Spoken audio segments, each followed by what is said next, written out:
નમસ્કાર દર્શક મિત્રો, આજ એપિસોડ માં આપ સૌનું હાર્દિક સ્વાગત છે। હું છું આપની હતી જાની મકવાણા। તો સૌથી શરૂ કરતા પહેલા નજીક સાદા મુખ્ય સમાચાર પર। ભરૂચ જિલ્લાના વડદલા ગામ નજીક સ્કૂલમાં સિક્યુરિટી ફરજ નિભાવતા પિતાને ટિફિન આપવા નીકળેલા પુત્રને અકસ્માત નડ્યો। અકસ્માતમાં ઘટના સ્થળે મોત થતા પિતાનું હૈયાફાટક રુદન। દ્વારકામાં આહિરાણી મહારાસમાં ભાગ લેવા ભરૂચથી મહિલાઓ રવાના। ભરૂચમાંથી 150 થી વધુ બહેનો દ્વારકા જવા રવાના। ભરૂચ જિલ્લામાં પ્રથમ વખત વકીલ બાર એસોસિએશનની ચૂંટણીમાં ત્રિપાખીય જંગ વચ્ચે મતદાન યોજાયું। વકીલ મંડળના સભ્યોએ મતદાન કરતા 80% મતદાન થયું હોવાના અહેવાલ। અંકલેશ્વર જીઆઈડીસી માં આવેલા એશિયન પેન્ટ થેલી કંપનીમાં ભયંકર આગના પગલે તંત્ર દોડતું। આહિરાણી મહારાસ દ્વારકા 2023-24 ડિસેમ્બર 2023 ના રોજ યોજાનાર છે, જેમાં 37,000 બહેનો રાસ ગરબામાં ભાગ લેનાર છે। આ રાસ ગરબામાં ભરૂચ જિલ્લાની બહેનો પણ ભાગ લેવા માટે દ્વારકા જવા રવાના થઈ છે। ભરૂચ જિલ્લાના ગ્રામ્ય અને શહેરી વિસ્તારોમાંથી 150 બહેનો દ્વારકા ખાતે યોજાનાર આહિરાણી મહારાસ ગરબામાં ભાગ લેવા માટે ભરૂચથી દ્વારકા જવા રવાના થયા છે। ભરૂચ જિલ્લાની 150 બહેનો આજે શક્તિનાથ ખાતે એકત્ર થઈ ત્યાંથી બપોરના સમયે રવાના થયા હતા। દ્વારકા ખાતે યોજાનારા મહારાસ ગરબામાં 37,000 બહેનો રાસ ગરબામાં ભાગ લેનાર છે, જે ગિનીસ બુક ઓફ રેકોર્ડ થવા જઈ રહ્યો છે। ત્યારે આ કાર્યક્રમમાં ભરૂચ જિલ્લાની આહિરાણીઓ પણ આ કાર્યક્રમમાં સાક્ષી થવા માટે આવતીકાલ દ્વારકા પહોંચશે। 5,000 વર્ષ જૂનો ઇતિહાસ પુનરાવર્તિત કરવાનો અને દ્વારકાધીશને ગમે એવું ભગવત સામાજિક અને ધાર્મિક કાર્યોનો શુભંગ સમન્વય એટલે આહિરાણીનું મહારસ સાથે સાથે આજે લોકશાહી અને આધુનિક સમયમાં પણ ઉજવણી કરવામાં આવી રહી છે। 5,000 વર્ષ જૂનો ઇતિહાસને પણ આજે જાળવી રાખવામાં આવ્યો છે, જેના ભાગરૂપે ભરૂચ જિલ્લામાંથી 150 આહિરાણીઓ દ્વારા દ્વારકા ખાતે યોજાનારા રાસ ગરબામાં ભાગ લેવા માટે રવાના થયા હતા। ગોપાલક આહિર મંડળ દ્વારકાધીશના દર્શન કરવા, દ્વારકાધીશના રાસ રમવા માટે ને ભરૂચનું વધારેમાં વધારે ગૌરવ કે ભરૂચ જિલ્લામાંથી આટલી બધી બહેનો તૈયાર થઈ છે ને એ રાસ રમવા માટે જઈ રહ્યા છે આનંદ અને ઉત્સાહથી।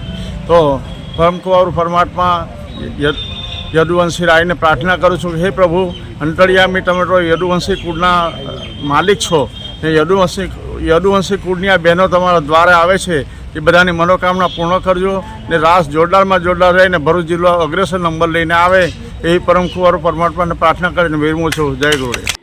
ભરૂચ જિલ્લામાં વકીલ બાર એસોસિએશનની ચૂંટણી યોજાઈ હતી અને આ ચૂંટણીમાં ત્રિપાંખીયો જંગ જામ્યો છે, જેમાં પ્રમુખ, ઉપપ્રમુખ, સેક્રેટરી સહિત વિવિધ પદના ઉમેદવારો માટે મતદાન પ્રક્રિયા યોજાઈ હતી અને આ ચૂંટણીમાં ભરૂચ જિલ્લામાં પ્રથમ વખત 3 પેનલો ચૂંટણી જંગમાં ઉતર્યા છે। ત્રિપાંખીયા જંગમાં કિસમે કિતના હે દમનો અંત મોડી રાત સુધી થનાર છે। ભરૂચ કોર્ટમાં વકીલ બાર એસોસિએશનની દર વર્ષે ચૂંટણી યોજાય છે અને 2 પેનલો વચ્ચે ચૂંટણી યોજાતી હોય છે। આ વર્ષે પણ 3 પેનલો હોય ચૂંટણી જંગમાં ઝપલાવ્યું છે, જેમાં સહકાર પેનલ, પરિવર્તન પેનલ અને પ્રોગ્રેસિવ પેનલના ઉમેદવારો ચૂંટણી જંગમાં ઉતર્યા છે અને ત્રણેય પેનલમાં પ્રમુખ, ઉપપ્રમુખ, સેક્રેટરી સહિતના પદ માટે ઉમેદવારોએ પ્રચાર પ્રસાર કર્યો હતો અને આજે ઉમેદવારોના ભાવિ નક્કી કરવા માટે મતદાન પ્રક્રિયા યોજાઈ હતી, જેમાં બેલેટ પેપરથી મતદાન કરવામાં આવ્યું હતું અને સવારથી જ વકીલ મિત્રોએ પણ પોતાના મતાધિકારનો ઉપયોગ કર્યો હતો અને મતદાન કરવા માટે સવારથી જ દોટ મૂકી હતી। દિવસ દરમિયાન સતત મતદાન કરવામાં આવ્યું હતું અને ઉમેદવારો પણ પોતાની પેનલ સાથે જીતની આશાઓ વ્યક્ત કરતા જોવા મળ્યા હતા। ભરૂચ જિલ્લા પોલીસ અધિક્ષક મયુર ચાવડાએ જિલ્લામાં મિલકત સંબંધિત ગુનાઓ અટકાવવા અને મિલકત સંબંધિત વણશોધાયેલા ગુનાઓ શોધી કાઢવા તેમજ ગેરકાયદેસર હથિયારો શોધી કાઢી કાયદેસર કાર્યવાહી કરવાના આદેશો આપ્યા હતા, જેના અનુસંધાને ભરૂચ એલસીબી સ્ટાફે અલગ અલગ ટીમો બનાવી કામગીરી હાથ ધરી હતી, જેના ભાગરૂપે એક ટીમ અંકલેશ્વર વિસ્તારમાં પેટ્રોલિંગમાં હતી। તે દરમિયાન ગડખોલ મીઠા ફેક્ટરી નજીક આવેલા ઓમસાઈ રેસિડેન્સી શોપિંગ સેન્ટરની દુકાનમાં ભંગારનો વેપાર કરતો શુભમ પ્રેમસાગર પોતાની દુકાનમાં દેશી બનાવટના હાથ બનાવટના તમંચા સંતાડી રાખ્યો હોવાની જાણ થઈ હતી।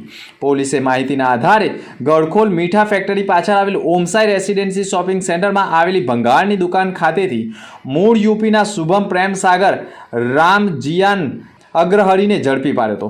દુકાનમાં ભંગારમાં સંતાડેલ દેશી હાથ બનાવવાનો એક તમંચો શોધી કાઢ્યો હતો. પોલીસે તેની પાસેથી એક તમંચો કિંમત ₹5,000 અને એક મોબાઈલ 5,000 ગણીને અંદાજે 10,000નો મુદ્દામાલ જપ્ત કર્યો હતો. એલસીબી ટીમે શુભમ પ્રેમસાગર વિરુદ્ધ ગુનો દાખલ કરી કાર્યવાહી કરી હતી.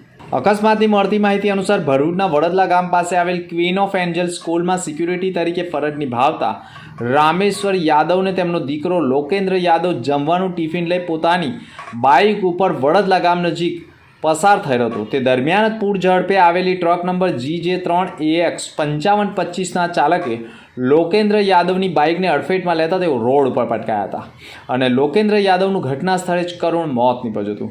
આ ઘટનાની જાણ સિક્યુરિટી ગાર્ડ તરીકે ફરજ નિભાવતા પિતા રામેશ્વર યાદવને થતાં તેઓ તાત્કાલિક ફરજ ઉપરથી સ્થળ ઉપર દોડી ગયા હતા અને દીકરાને મૃતક અવસ્થામાં જોઈ તેઓ હૈયા ફાટક રુદન સાથે દીકરો ગુમાવ્યો હોવાનું દુઃખ વ્યક્ત કર્યો હતો. વડોદરા ગામના પાટિયા પાસે વારંવાર અકસ્માતની ઘટનાઓ બાદ પણ તંત્ર દ્વારા અકસ્માતો ઉપર અંકુશ કેવી રીતે મેળવી શકાય તેના કોઈ પ્રયાસો કરવામાં આવ્યા નથી અને સંખ્યાબંધ અકસ્માતમાં લોકો જીવ ગુમાવી રહ્યા છે. અકસ્માતમાં વધુ એક યુવકનું મોત થતાં ગ્રામજનો પણ મેદાનમાં ઉતર્યા હતા અને સર્વિસ રોડની માંગણી પણ કરી છે. જય હિન્દ, જય ભારત. હું નયન અઘેરા. આ રોડ વડલા એક્સિડન્ટ થયું છે તો મારી સરકારને દરખાસ્ત છે કે આ રોડ પર સર્વિસ રોડ મળે એવી મારી દરખાસ્ત છે.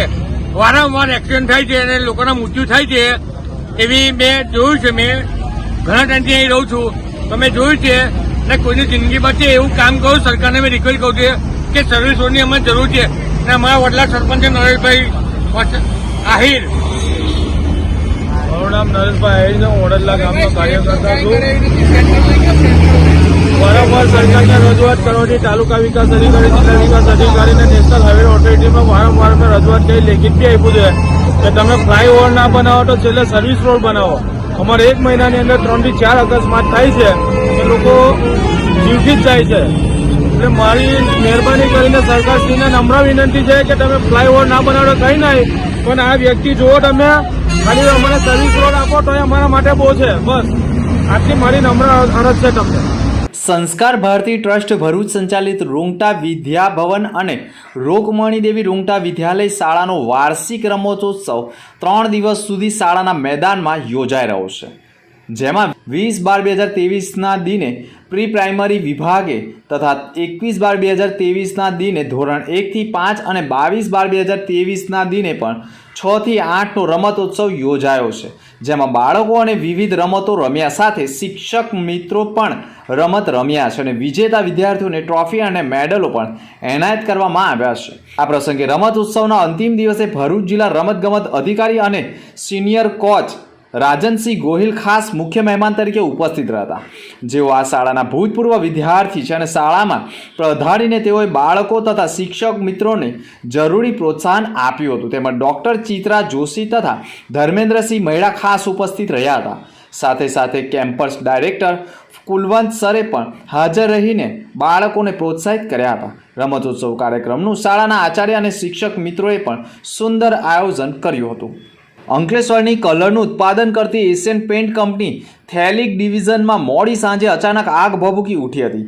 આગની જાણ થતાં જ 8થી વધુ ફાયર બંબાઓ સાથે ફાયરની ટીમ ઘટના સ્થળે પહોંચી ગઈ હતી. જોતજોતામાં આગે વિકરાળ સ્વરૂપ ધારણ કરતા અને ફાયર સ્ટેશનની મદદ લેવામાં આવી હતી. કંપનીના થેલિક ડિવિઝનમાં યુટિલિટીના કુલિંગ ટાવરમાં આગ લાગી હોવાનું પ્રાથમિક અનુમાન લગાવવામાં આવી રહ્યું હતું. જોકે આગની ઘટનામાં કોઈ જાનહાનિ ન પહોંચતા સૌ કોઈએ રાહતનો શ્વાસ લીધો હતો. ફેક્ટરી ઇન્સ્પેક્ટર આશુતોષ મેરૈયાએ પણ જણાવ્યું હતું કે હાલ કોઈ જાનહાનિ થઈ નથી. કંપનીના થેલિક ડિવિઝનમાં યુટિલિટી વિભાગના કુલિંગ ટાવરમાં આગ લાગી છે અને આગ લાગવાનું કારણ જાણી શકાયું નથી. ઘટના અંગે હાલ સ્થળ તપાસ કરાઈ રહી છે અને આગ કાબૂમાં આવ્યા બાદ સાચું કારણ સામે આવનાર છે. ભરૂચ તાલુકાના જૂના તવરા ગામે નવનિર્માણ પામેલા શ્રી ચિંતનાથ મહાદેવ મંદિરે આજે દર વર્ષની જેમ 15મો પાટોત્સવ ભવ્ય ઉજવણી સાથે કરવામાં આવ્યો હતો. સવારે 9 કલાકે રઘુરુદ્ર યજ્ઞ યોજાયો હતો, જ્યારે સાંજે 4:30 કલાકે શ્રીફળ હવન અને સાંજે 5:30 કલાકે મહાપ્રસાદી સહિત ચિંતનાથ મહાદેવ મંદિરે રંગબેરંગી ફૂલોથી સજાવટ કરવામાં આવ્યું હતું. આ ભવ્ય લાઇટિંગ ડેકોરેશનથી મંદિરની ભવ્ય રીતે સજાવટ કરવામાં આવી હતી. સાથે જ રાત્રે ભવ્ય આતશબાજી કરી હતી, જેમાં જૂના તવરા અને નવા તવરા ગામના તમામ શિવભક્તો ગ્રામજનો શ્રી ચિંતનાથ મહાદેવ મંદિરના દર્શન કરી ધન્યતા અનુભવી હતી. Shri Jayendrapuri arts and science college Bharuch Sadvidya Mandal ભરૂચની આગેવાનીમાં જિલ્લા કલેક્ટર તુષાર સુમેરાના અધ્યક્ષસ્થાને સ્વામી શ્રી અતુલાનંદજી ઓડિટોરિયમ હોલ ખાતે પોષક ટકાઉપણા માટે તૃણધાન્ય અંતર્ગત નેશનલ પોષણ વર્કશોપનું આયોજન કરવામાં આવ્યું. આ કાર્યક્રમમાં કોલેજના આચાર્ય નીતિન પટેલ દ્વારા સ્વાગત પ્રવચન કરી કાર્યક્રમની રૂપરેખા આપવામાં આવી હતી. કાર્યક્રમના આયોજન અને કન્વીનર રાજેશભાઈએ પણ પ્રાસંગિક ઉદ્બોધન કર્યું હતું. આ તકે કાર્યક્રમના અધ્યક્ષ તુષાર સુમેરાએ કહ્યું હતું કે મિલ્ટ વર્ષ ઉજવવા પાછળનો સરકારનો હેતુ મિલેટના ફાયદા અને બદલાતી જીવનશૈલી સાથે ખોરાકની બદલાતી આદતોને સાંકળીને પોતાનું ઉદ્બોધન કર્યું હતું. મોટી સંખ્યામાં લોકો જોડાયા. આમ આજના વર્કશોપમાં મિલિટરીસ્ટ તેની આજના જીવનમાં જરૂરિયાત અને તેના મહત્વ અંગે ઉજાગર કરતો વર્કશોપનું આજે આયોજન કરાયું હતું. બીજી વાત, આ કાર્યક્રમ કેમ તમારી વચ્ચે? અહીંયા સામે એક પણ ખેડૂત નથી, બધા વિદ્યાર્થીઓ છે. હવે મિલેટની બાબતમાં તમને કેમ અહીંયા બોલાવવા પડે, તમારી સાથે કેમ ચર્ચા કરવી? અહીંયા ઇંગ્લિશ ડિપાર્ટમેન્ટના હેડ્સ છે, આપણે 10મા ધોરણ ને 8મા ધોરણમાં WH ક્વેશ્ચન્સ ભણાવતા હોય છે ગ્રામરમાં. What, why, how. આ પ્રશ્નો જો આ તો યંગ જનરેશન બેઠા છે મિત્રો, આ પ્રશ્નો લાઈફમાં ઉતારી લેશો એટલે તમામ સફળતાઓ ઈઝીલી મળશે. કંઈ પણ કરીએ છે તો શું છે, what, why we are doing it and how to do it. What is International Year of Millets? પાછા એમાં અંદર જઈને જોવું પડે, what is millets. તાજેતરમાં સાંસદના બંને ગૃહમાંથી વિપક્ષના 142 જેટલા સાંસદોને સસ્પેન્ડ કરવામાં આવતા દેશભરમાં વિપક્ષો દ્વારા વિરોધ પ્રદર્શન યોજાઈ રહ્યું છે. જેના ભાગરૂપે ભરૂચ જિલ્લા કોંગ્રેસ સમિતિના પ્રમુખ પરિમલસિંહ રણા, રાજેન્દ્રસિંહ રણા, શહેર પ્રમુખ હરેશ પરમાર, શમશાદ અલી, સૈયદ હેમેન્દ્ર કોઠીવાલા, જુબેર પટેલ સહિત કોંગ્રેસીઓએ રેલવે સ્ટેશન સ્થિત ડૉક્ટર બાબાસાહેબ આંબેડકરની પ્રતિમા પાસે કાળા બલૂન સાથે લોકતંત્ર બચાવોના પ્લે કાર્ડ લઈ સરકાર વિરુદ્ધ ભારે સૂત્રોચ્ચાર કર્યા હતા અને રસ્તા ઉપર ઉતરી આવી પૂતળા દહન કરી તે પહેલાં જ એ ડિવિઝન પોલીસ મથકનો સ્ટાફ સ્થળ ઉપર દોડી આવ્યો હતો અને વિરોધ પ્રદર્શન દરમિયાન પોલીસ અને કાર્યકરો વચ્ચે ઘર્ષણ થતાં આખરે ટીંગા ટોળી કરીને પણ કોંગ્રેસીઓની અટકાયત કરી પોલીસ મથકે લઈ જવામાં આવ્યા હતા.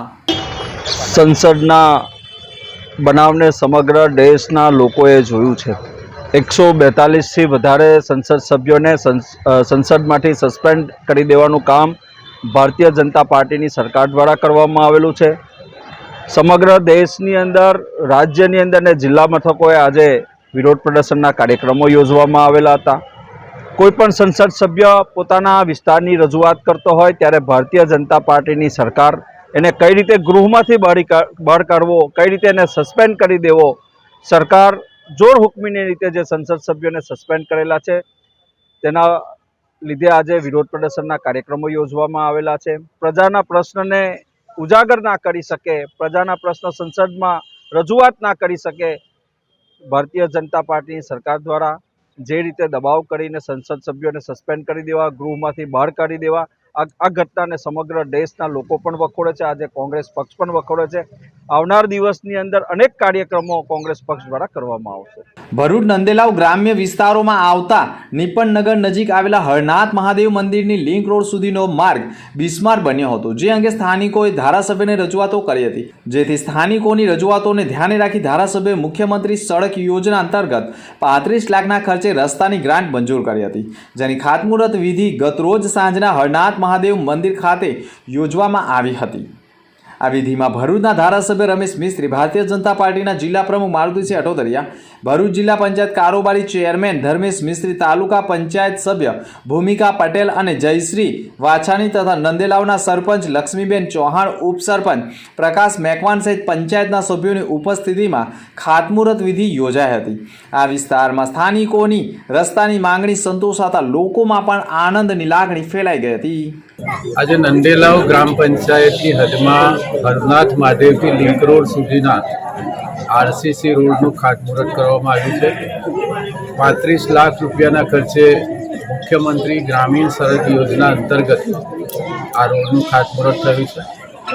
આગામી 2-3 દિવસમાં જ આ રોડનું કામ શરૂ થશે. ઘણા લાંબા સમયથી ગ્રામ પંચાયતના સભ્યો, સરપંચો અને આ વિસ્તારના આગેવાનોની આ માંગણી હતી. ખૂબ જૂની સોસાયટી છે. ભરૂચના મૂળ લોકો અહીંયા રહે છે. બધા લોકો, ખાસ કરીને કર્મચારી વર્ગ પણ બહુ મોટી સંખ્યામાં અહીંયા રહે છે. સિટી બેઝ એરિયા છે, ટેકનિકલી ગામ છે. આ રોડ બનવાથી એમને ખૂબ એમની સુવિધામાં વધારો થશે. આ તબક્કે બધા લોકોએ રાજ્યના મુખ્યમંત્રીનો ખૂબ અંતમાં મુખ્ય સમાચાર પર ફરી એક નજર. ભરૂચ જિલ્લાના વડદલા ગામ નજીક સ્કૂલમાં સિક્યુરિટી ફરજ નિભાવતા પિતાને ટિફિન આપવા નીકળેલા પુત્રને અકસ્માત નડ્યો. અકસ્માતમાં ઘટના સ્થળે મોત થતા પિતાનું હૈયાફાટક રુદન. દ્વારકામાં આહિરાણી મહારાસમાં ભાગ લેવા ભરૂચથી મહિલાઓ રવાના. ભરૂચમાંથી 150 થી વધુ બહેનો દ્વારકા જવા રવાના. ભરૂચ જિલ્લામાં પ્રથમ વખત વકીલ બાર એસોસિએશનની ચૂંટણીમાં ત્રિપાખીય જંગ વચ્ચે મતદાન યોજાયું. વકીલ મંડળના સભ્યોએ મતદાન કરતા 80% મતદાન થયું હોવાના અહેવાલ. અંકલેશ્વર જીઆઈડીસીમાં આવેલા એશિયન પેન્ટ થેલી કંપનીમાં ભયંકર આગ. આગના પગલે તંત્ર દોડતું. તો આ હતા તે સમાચાર. આવતીકાલે ફરી મળીશું નવા સમાચાર સાથે. નમસ્કાર.